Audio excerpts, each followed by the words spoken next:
Hello, this is Dr. Liv with New Insight Counseling, and thank you for joining me in another video. Please be sure to like, comment, and subscribe to the channel. The title of today's video is 11 Tips for Dealing with a Breakup. And before I discuss the 11 tips, I would like to discuss 3 points, and I refer to these points as ingredients. Just like preparing food requires a recipe with certain ingredients, life also requires a recipe with certain ingredients for managing different situations. So before I get into the 11 tips, I want to share these 3 ingredients, and these will help you along with the tips so that everything comes together, so to speak. And by coming together, I mean so that you have the best outcomes with coping and healing after a breakup. So here are the 3 ingredients. Ingredient 1. When it comes to your self-care and healing after a breakup, push past what you don't feel like doing. Ingredient 2. When it comes to acceptance, it is imperative to accept even when you don't understand, even when something doesn't make sense. Refusing to accept only creates more anxiety, stress, frustration, and distraction from what you really need to be focused on, which are the things that are in your control rather than the things that aren't in your control. Ingredient 3. Refrain from demanding answers from your ex. Get your own closure. Half of the time, they don't even know. They're just going by their emotions and impulses, which causes them to make impulsive and reckless decisions. Or they may truly believe they are doing what is best for them. They may also be trying to figure out their own thoughts and emotions and process through this. Lastly, if the person has not been honest and trustworthy the whole relationship, in fact, this may have been the reason for the breakup, why would you think or assume all of a sudden they're going to be honest now, after the breakup? So be prepared to get your own closure. Now I will discuss the tips. Tip number 1, completely remove any and all reminders of your ex. Do not look at texts, videos, pictures, social media, or talk to their family, friends, or loved ones. You are already having to process through your own thoughts and feelings. And doing these things will only further confuse, hurt, and complicate your thoughts and emotions. And the process, both the process of dealing with the breakup and the process of healing from the breakup. I understand it will be difficult and tempting. And I also understand it might seem mean and harsh towards the family. But just be a mature grown adult about it. If you want, just have a brief conversation with the family.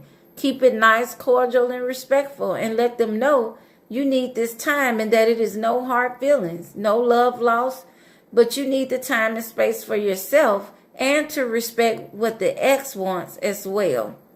So if you do not have children or a business with your ex, it is best to completely cut off contact. Number 2, check your thoughts and learn to monitor your thoughts, challenge and change any self-defeating and self-degrading thoughts. Whatever you think about controls your mood and actions. So be very mindful to monitor any thoughts that create anxiety, stress, anger, or depression. And I will be making a separate video on what this process looks like. Number 3, prioritize your self-care. Even if you don't feel like it, buy out the time and put this on a schedule, especially the basics. Be sure to eat, bathe, take care of your hygiene, take your medications if you're on meds, take your vitamins or supplements. Don't go around looking down, defeated, and disheveled, and especially when you're outside of your home. And it's not about being fake or putting on a front for anyone. It's about loving yourself, taking care of yourself, and not letting this person, your ex, or this breakup break you. It's also about tapping into your strengths, manifesting positivity, not allowing negativity to govern your mood or your life. And most importantly, the more you're able to persevere It builds strength and resiliency, and this helps to facilitate positive coping and healing. And it's okay to have days when you cry and lounge around or you just can't seem to get it together. You're human. This is expected. So don't beat yourself up about this. At the same time, however, don't let the down days become constant. Don't let the days turn into weeks or months, and certainly not years, of you being stuck in heartache, pain, or misery, wasting your life away. Number 4, ask yourself, what have I been neglecting? What do I now have time for that I didn't have time for before? Or I wasn't making the time for before due to focusing so much on the relationship or due to being so stressed and distracted by the relationship. And actually make a list of these things. Write it down. This can be turned into your goals. Just be sure to focus on one thing at a time, as much as you can handle without overwhelming yourself. And prioritize them as well, because you might have 20 things you need to do that are all positive, beneficial, and necessary, yet you can't do it all right now. And trying to will only cause anxiety and stress, further complicating the already difficult time. Number 5, and this goes with number 4, shift your focus. This is a must. If you keep your thoughts and energy solely focused on the ex and breakup, that's where you'll stay, and so will the feelings. You can hurt and still live your life. Even if you have to make a list of 1 to 2 or 2 to 3 things to do for each day, do this so that you will have something else, anything else, to look forward to. If not, other thoughts, typically negative thoughts, will have all the time and space they need to trigger you, to set up camp in your mind and create urges and impulses leading you or triggering you to do impulsive things. Number 6, learn to talk differently and learn to visualize differently. Lessen the talk about your ex or future and the breakup. Move from problem focus to solution focus. Pop the balloon on the hope and potential. I know that sounds mean, harsh, and discouraging, but holding on and craving something you can't have, at least not with the ex, will only keep you stuck. It's just like I said in another video. Your love for them cannot change them, and you cannot do the work for them. You cannot fix them. If a person has consistently shown you they can't or don't choose to do their part, then you have to love yourself more and move on. Get back to your normal or figure out a new normal. You have to do something, preferably something constructive and productive, to make good use of your time. Number 7, give yourself time, grace, compassion, and understanding. Know that this will take time. It's a process. I call it emotional boot camp because you're going through a complete emotional whirlwind of different types of emotions on a daily basis, sometimes a second by second basis. Yet you still have to keep up with the demands of life. Life does not stop. Also during this time, you want to focus on the DOC acronym, as I call it, doing things that are different, opposite, and challenging. So this is where it's very important to push past what you feel like or don't feel like doing. So to illustrate this, don't wake up thinking about and talking about how awful and terrible this is, the breakup, how hurtful and wrong it is, looking at pictures, old texts, stalking on social media, riding past their house or job, not washing your hair or bathing or eating, calling in from work, not answering calls from family or friends, isolating yourself, just spending days ruminating about the relationship and your ex, what they're doing, who they're doing it with, or trying to plead your case with their family or friends. All of this is wasted time and energy and the wrong focus. And it ends up keeping you stuck, worsening the thoughts and feelings you already have, and potentially creating bigger problems. This time takes a lot of restraint because after a breakup, you have to control impulses and triggers, and you have to keep your emotions in check. This is emotional regulation and distress tolerance. You want to learn these skills. They will be your survival skills during this time and many other distressful times in life. The main problem for so many people, including myself at one point in time, is that we don't want to. We want to hold on. We don't want to let go. We don't want to forget. We want to talk to the family. We want to hear from the ex. But we have to override these feelings. Ask yourself, if I don't, what's the alternative? Going back to someone who doesn't want you, who has devalued and disrespected you, played in your face 1,001 times? Someone who makes your head hurt, and someone who has in many cases said they don't want the relationship?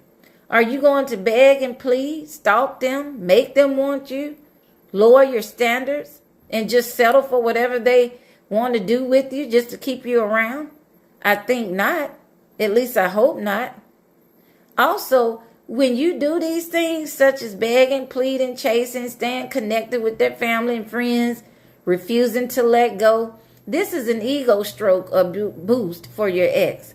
And all they see is that you're still holding on, still waiting on them, holding space for them, using the family and friends or whoever they're associated with to stay connected to them.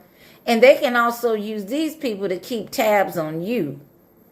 Even if the family doesn't ask you any particular questions about you or your personal life, or you don't ask them any questions about your ex, this still can convey that you're holding out space for them. It can be a way of keeping tabs on you, and it's certainly a way of keeping you staying connected to the ex, which is not something you need to do.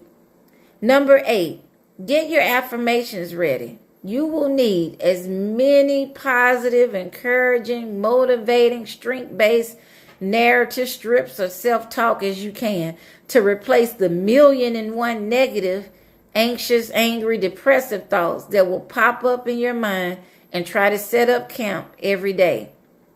Affirmations will be your way to challenge, combat, and change the negative thoughts and self-talk. So learn to devise affirmations. Number 9, visualization. You need visualization to help you visualize a new self and a new beginning, your new normal, your forward movement.